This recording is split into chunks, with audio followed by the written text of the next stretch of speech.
Hello you guys, it's Michelle here. Hope you're doing well. Candus Wells interview with Chris from the interview room. 11,000 people in the chat. I don't think I've ever seen a chat that busy. So I'm guessing a lot of you, most of you, maybe all of you that have clicked on this video watched that along with me. What did you think? Let me know in the comments your initial thoughts. I am no clearer in even trying to glean what happened.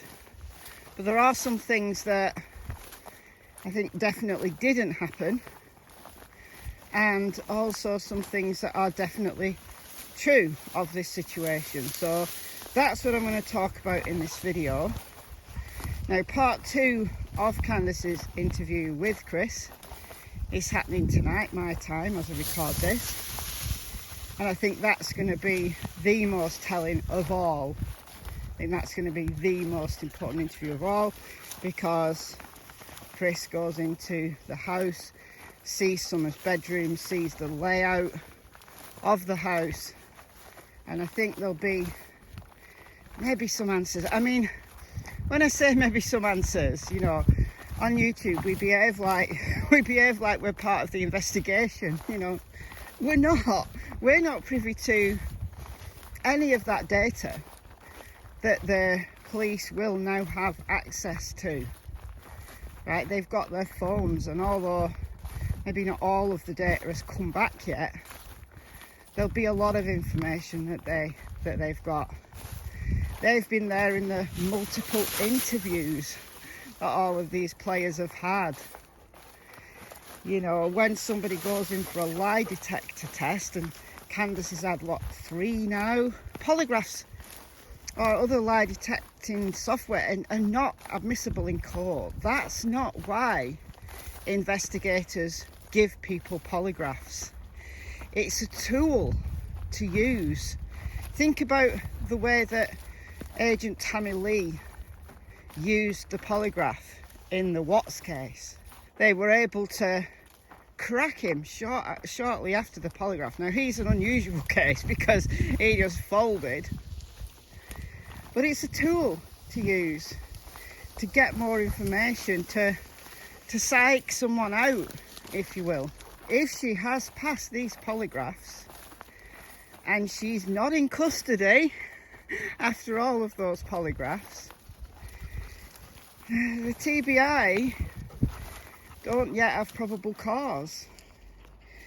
And I think that is a tell at this moment in time. You know what, nearly 6 weeks into this, they might have strong suspicions about what really happened. I'm sure that is the case. Of course, they're not going to disclose anything to the public at this point in time. So what are the things that I don't think happened?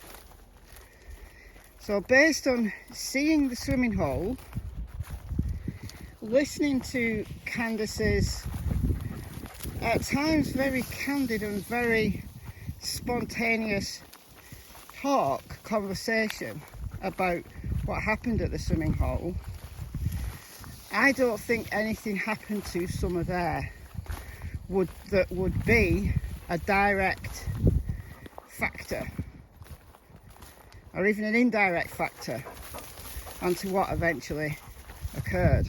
I think Candus's recollection of what happened at the swimming hole, I think, was on the whole credible. There were some aspects of her conversation that I found less credible. I think she's still trying to cover up the fact that there was alcohol involved there at the swimming hole. Maybe she thinks she'll get arrested for, you know, being in loco parentis of a 15-year-old who, whether she gave him the twisted tea or whether he took the twisted tea, he's still, you know, everybody's story clarifies that he did have the twisted tea, although both sides also say she didn't buy it for him. But I think that's irrelevant. I think that one twisted tea, people are going down rabbit holes about it. I do not think it's relevant. I also do not think the swimming hole itself is relevant. The way she explained that video that was taken of Summer sleeping, that makes sense. Can I 100% say that Summer was just peacefully sleeping in that photograph? No, but she was alive. I don't think that photograph is relevant. I think she did make it home. So everything that happened before is just what happened before. So we've got to concentrate on, well, all right, what happened at the house that resulted in Summer's disappearance? Candus's timeline, the reason why I've side-eyed Candus almost from day one is the press interview she did with Donald. I've said all along, I think their body language, the way they spoke at that press interview, did not scream deception to me. It didn't. It really didn't scream deception. I don't know whether I'm in a minority believing that, or whether, I don't know, I don't care. This is just, my observation. I honestly don't think there was a high level of deception in those words and in those mannerisms of either Candus or Don. The only thing that I side-eyed was she wasn't able to give a timeline. She was quite dismissive even when asked about the timeline. That concerned me. Now, in the interview with Chris, I thought she was way more open. She was clearer, right? And yeah, she knew Chris was coming, and she's sober, and yeah, all that. But she was able to give some aspects that filled in some of the blanks. So we think we know anyway, that photo of that video of Summer was taken at 3:09 p.m. We know the 911 call came in at around 6:30. We haven't heard the 911 call. I'd like to hear that. But it's obviously early stages of an active investigation. I'm not going to get that yet. So there's, just over 3 hours that I've been very, very concerned about, because it would have been very easy, even in that mountainous terrain, for somebody to get in a truck and drive. They look like they're in the middle of nowhere, but there's a road. There's a road that takes you directly to Kingsport, or the opposite direction to Rogersville. Right, you could get quite a few miles. 1 hour there and 1 hour back. I talked about that in my video yesterday. So that 3 hours was a big issue for me. But Candus has filled in some of that time, even though she wasn't able to give time. I mean, I'm not a timekeeper unless I'm working to a schedule, which I find really stressful. I've got to say, I find really stressful to work to a schedule. If you ask me at what time I took my dogs out yesterday morning, or what time I went and did a little bit of gardening that I did yesterday, I know I did it. I can't tell you what time I did it. I just know it was late afternoon. I don't know whether it was 4 p.m, 5 p.m.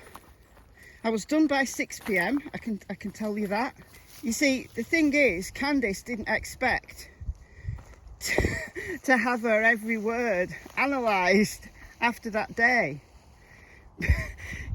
After the fact, maybe she regrets not knowing clearer, the timeline.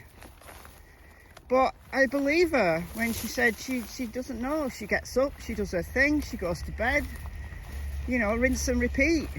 Because she's a stay-at-home mom, she's a very attentive mom in a lot of ways, in that she does things with her kids. Her TikTok is all about her kids.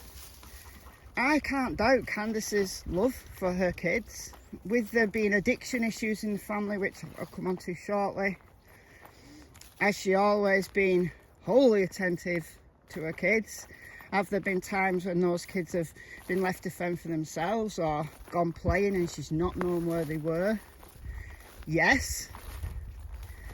But honestly, if you're a parent or a grandparent, put your hand on your heart.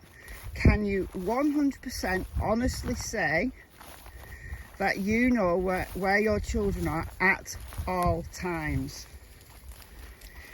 Right? The eldest boy is 12, nearly 13. So you would say, no, because a 12-year-old will go out and play. And these were outdoor kids in a very rural area who were free-spirited, because it doesn't look like there's dangers around there, certainly not from people. From animals, yes, but not from people.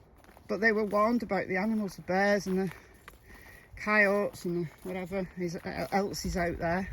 Side note, I've had a few comments from people who are saying, are you not scared walking through these fields because of, you know, animals? And no, I'm not, because we only have one poisonous snake in the UK, and it's really quite rare now.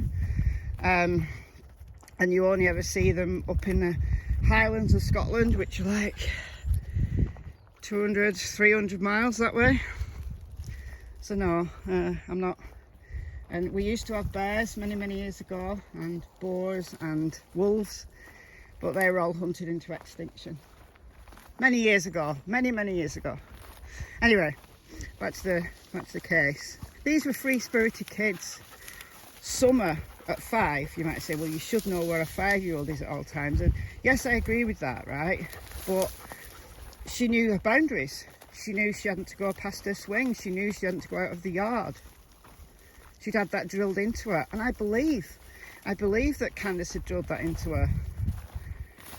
Summer was a happy kid. There's no signs of abuse in her behaviour that obviously I can see, because, you know, again, something we know from the Watts case is that, just common sense, that you only put the happy side of your family on social media.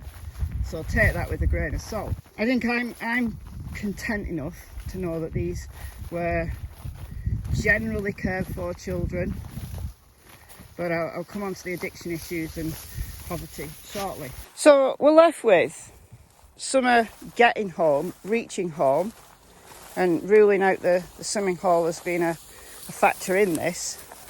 Summer got home. So, as I said, I think some of that 3 hours or whatever has been filled in, because she said she did things. They were watching TV. She did laundry. Now, did she do that for 10 minutes? Did she do that for 2 hours? Don't know. Would love to know, but we're never going to know that. I did some laundry yesterday. Can I tell you what time I did the laundry? No, I know it was in the morning, but I couldn't give you a time. The 2 minutes of, going fixing Grandma's knee brace and getting back to the house, I think I've always thought longer than 2 minutes. Candus admits it could have been longer than 2 minutes. Could it have been 10 minutes? Could it have been 15 minutes? Whatever, it's still a very short window of opportunity for an abductor. And I think I can rule out absolutely, given the terrain, that this was not a stranger abduction.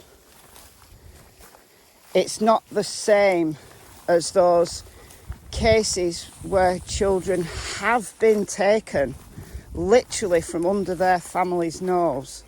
The Sarah Payne case in the UK. Sarah was 8 and she was playing with her older brothers in a field very close to her grandparents' house, but unfortunately there was a road and it was just a chance meeting with a guy who in seconds was able to grab Sarah, throw her into the back of his van, and he murdered her. William Tyrrell from Australia. His mother and his grandmother were there directly in the yard. They could hear him, and then they couldn't. But there was a road close by, a quiet road, but a road nonetheless. But kids get abducted from their beds. You know, recently we've had the Cash Gurning case where Cash was on camera being abducted from his bed. There's many others. I mean, I say many others, but, you know, statistically speaking, it's rare. Those cases that are there, we hear about them, right? Because they're so unusual and they're somewhat sensationalistic. You know, the media reports on them straight away. So we feel that they're more common than they are, but really they are very rare. And I think it's almost impossible to imagine that this was a stranger abduction in the locality. So if we're going with the abduction narrative, then there are some things that I think we do know. We do know with some certainty that this had to be somebody who knew that property. Whether it was a neighbour, and we've had numerous stories now about certain neighbours. There's someone called, I'm not going to say his name actually, someone with the initials of JD, who's been side-eyed now by quite a few people and was mentioned in the interview. The neighbour with the blue truck that Candus didn't recognise.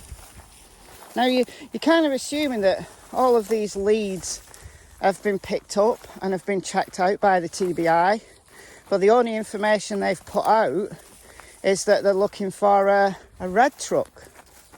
No mention of a blue truck ever, to my knowledge. Could it have been one of Candus's friends or acquaintances? Or somebody who's acquaintance with Donald? Yes, of course it could. But it had to be somebody who knew that property. But this was in daylight hours. What we're going to say, because they spent some time looking for her before they called 911. So Candus got in a truck and she was driving around. The boys went out looking. Grandma was hollering. Right, was that 20 minutes? Was that an hour even? We don't know, but some time is allocated to that search.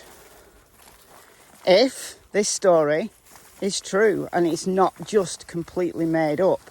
And I don't think it is completely made up, you guys. I think there's a lot of truth in what Candus is saying. As I said, do I think she's wholly credible? No. But I think the basics are, in fact, she was very open, her body language. She didn't always give good eye contact that I could see on the camera, but some people are not good at eye contact. I'm not great at eye contact. I find it uncomfortable to give someone direct eye contact. She'd said herself she's not comfortable with people. She's not comfortable with crowds. She's a quiet person. She's probably very introverted. She's probably like me. If something happened in my family when my kids were young and this went all over the media, I'd have been side-eyed like you would not believe. Because I know when traumatic events happen to me, and traumatic events have happened to me, I don't break down crying. I'm perfectly functional. I might even look cold, distant, but that's just the way I am. It doesn't mean to say I'm less affected. Some people are just like that. So I saw a lot of criticism in the chat last night as Candus was talking about her lack of eye contact, the lack of emotional kind of cadence in her voice, and I think that's unfair. I really do think that's unfair, because I think something we do know absolutely 100% is that Candus has been victimised. She's got a level of trauma. I'm picking this up. And when she said everything's in slow motion, yeah, when you're in a traumatic state, things are in slow motion. You're not quite with reality. And 5-6 weeks down the line, you might think, well, she should be clearer now. And no. Trauma has no real time limit. And if you're coming to that traumatic situation with past trauma, then you are going to react very differently than someone who's never had trauma before. We know that past trauma has a massive influence on the brain, especially when that trauma's happened in childhood. It can influence the behaviour for the rest of your life. If you don't believe me, there is neuroscientific papers about this. I know this stuff. This is some of the stuff I do in my day job. Candus has been a victim of DV. We know this from police reports. I think Donald is pretty controlling. I'm also side-eyeing Grandma, not necessarily because she's involved in someone's disappearance, but in the whole dynamic of the family. It's my hunch that Candus has had a really tough life, not just because of Donald, but a really tough life, and I think perhaps that might explain addiction issues. We know that her sister disappeared. Was that 2009? And I know people have said lightning doesn't strike twice. Well, it does. It does. Multiple traumas can befall families. So I think it's unfair to make that, well, her sister disappeared and now her daughter. But the dynamics of the family concerns me. Grandma concerns me. The fact she's gone, she's left, she's gone to Wisconsin. Now, maybe that was unavoidable. Maybe she needed surgery, or that's the story I've heard. I don't know, with your granddaughter missing, with your daughter in absolute turmoil. You know, I'm side-eyeing her. I am. That the dynamic there. And something else Candus said was that they talk about whatever her mother wants to talk about. Candus has been led all her life. Candus has been, perhaps we could say, controlled all her life. And maybe that feeds into the way she reacts to people. I think it certainly feeds into the addiction issues she's had. I'm only surmising, but it's an educated guess. It's only my opinion, but it's an educated guess. So I think it's unfair to make comments about Candus's lack of emotionality, and she was crying. She was emotional. She just doesn't maybe display it in a hysterical way. But neither do I, and neither do a lot of people. So knock it off if that's your deciding factor, that you think Candus is guilty because of that. But do I think this, even an abductor scenario, is it likely? No. It has to be someone known to the family. But why would they do it in daylight? Why would they not hide out in the woods until nightfall and take her from her bed? That would have been safer. That would have been a safer and a longer getaway. But at the same time, that would have had to have been someone who knew the layout of the house. Is it possible Summer left the house, so the abductor was just hanging around and spied a chance? Stranger things have happened, guys. But the other thing I can't rule out is the possibility that there's been an accident, and now the family are covering it up. I can't rule that out at all. I mean, an accident in the home. I can't rule that out. I can't. That's still on the table for me. When Candus said, it's 50-50 whether the abduction thing happened, and she wasn't clear on anything else. And I think that's just because she genuinely doesn't know. She genuinely does not know. It's Donald who's been pushing the abductor scenario. Do I think Donald's involved and she's covering for Donald? Possibly. But what we heard from Candus was Donald was at work and Hunter was lying. And I think something I'm fairly certain of now is what Hunter has said, on the whole, can be taken with a grain of salt. Now, he's a minor. He's only 15. Yes, he's got a mind of his own at that age, but he's very suggestible, perhaps we would say. And I think he's been coached, maybe, you know, not at the interview, but before the interview, by Ali, who really does not like Candus. Hunter's grandma really doesn't like Candus. Ali's friends don't like Candus. So they, you know, when Ali and Leslie did that interview with Unmasked a few weeks ago now, I said they're just throwing Candus under the bus. They are. And I think I'm putting Hunter's words in that box and tying it up with a neat little bow and saying that's over there. Is there any truth in it? Maybe a little, but I'm disregarding him as a non-credible witness. So Candus did say Donald was at work, but she was vague because she left those boys home alone, and the eldest was only 12. So she kind of knows that possibly, well, definitely would have been looked at kind of badly by people. Maybe she leaves them home alone. Maybe they're trustworthy. Maybe they just watch TV or sleep. And it feeds back into Candus didn't perceive danger in her environment. She had no idea that there were sex offenders in the area. The only thing she feared for her children was the animals in the woods. Would I leave 3 kids, aged 12, 11 and 9, home alone? No, I would not.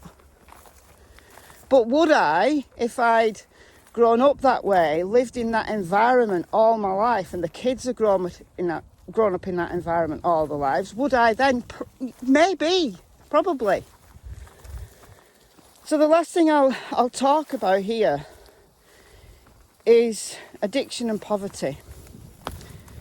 So we know that there's addiction issues in the family. Maybe that's multi-generational. That's possibly one of the reasons why the boys have been removed, and bless those boys. Oh my, those boys, what are they going through?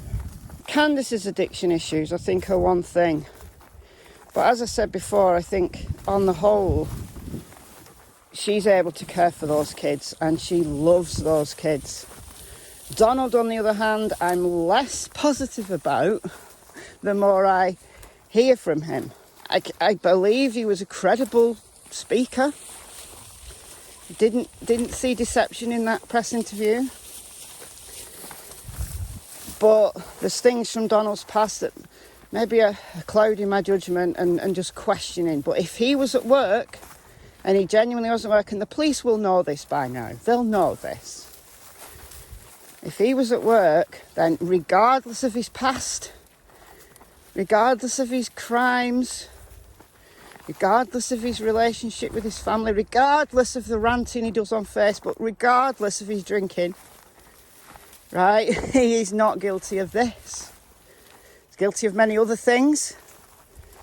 Guilty of controlling the family, possibly. Kids being, like the boys being a bit scared of him, I don't know, possibly. Candus being scared of him, possibly. Certainly when he's drinking. We know things happen, definitely. But if he genuinely was not there, and that's verified, he had nothing to do with it either. So, what happened to Summer Wells? I don't know. I do not know. I know some things that I can almost for certain rule out. And I know some things that are definitely true. Definitely true. But I think Candus is being unfairly judged. I just want to hug her at this point. Does that mean I don't think she's guilty? No, not 100%, because I can't rule out the possibility of an accident and her panicking and now not being able to go back on that story. But if that's true, do I think she'll crack? Yes. She hasn't done yet, which is a tell. Because the longer time goes on and the more the police press her, you know, and she's been interviewed multiple times, and they've not yet got probable cause to make any arrests. But I think she's been unfairly judged. I really do. I think the way she lives, the poverty, is something that, you know, people living far away, people who are just not used to that kind of life, are judging because of that, because of the small things, the things that can easily distract from the actual facts. So I think the way she lives, the poverty, and we don't know that they're in abject poverty, right? We don't know that. Donald has a job. They're clearly not made of money, but they live a simple life. Do they need a lot of money? No. They live a simple life. Those kids, on the whole, were leading a free life. So don't judge her because she's poor or because she lives in a way that's different for you. Look, I'll end with a little story. My 2 times great-grandfather, so my great-great-grandfather, was called Edward. He was born in a cellar, in a slum, in 1849, about 30 miles in that direction, in a city called Liverpool. And it was a slum, and the cellar dwellers were the poorest of the poor of the poor. And his family, my great-grandfather was a coal miner, so his son was a coal miner, and his son, my granddad, was a coal miner. Very, very poor. When my granddad was growing up, him and his brother, who had the same size feet, only had 1 pair of shoes between them, so they had to go to school on alternate days, because they only had 1 pair of shoes between them. That's how poor they were. And they were judged. And my granddad, when I was little, my granddad used to tell me stories about how they were judged. They were judged by their teachers. They were judged, and the whole area was poor, but they were particularly poor. Only 2 generations ago, my family were living in a situation which was possibly even poorer than what Candus and Don are living in now. So stop it. That's all I'm saying. Stop it. Let's focus on the facts. Let's rule out the things we can rule out. No, we're not part of the investigation. Come on, guys. You know. Let's rule out the things we know definitely didn't happen. Let's take some of those truths that we know and look at those and say, are they relevant? And on the whole, no, they're not. They're true, but they're not directly relevant to this. Or are they? Because, you know, like I said, I'm still on the fence about the accident thing. But do I believe Candus is telling the truth on the whole? Yes, I do. Yes, I do. So this has been a really, really, really long video, and this has been a really long walk, actually. Pretty tired. I'm recovering from COVID. So walking a long way is still a bit of an issue for me. It makes me really fatigued. My legs are aching. I get lots of body aches. I'm getting like lots of after effects of COVID. I'm on the mend though. I'm on the mend. So I'm gonna do minimal edits on this video because I want to give you my kind of raw side, but I'll cut out some of the kind of the dead space, you know, where I'm just walking thinking. Cut that out. But everything else I'll just throw up there. But might I change my mind on some of the things after tonight's interview? Maybe, but I'll be back. I'll be back tomorrow. So for now, guys, hope you're doing well, and thank you to those that have, nearly 11,000 of you now have subscribed, so thank you so much for your continued support, and I'll see you very soon. Bye, folks.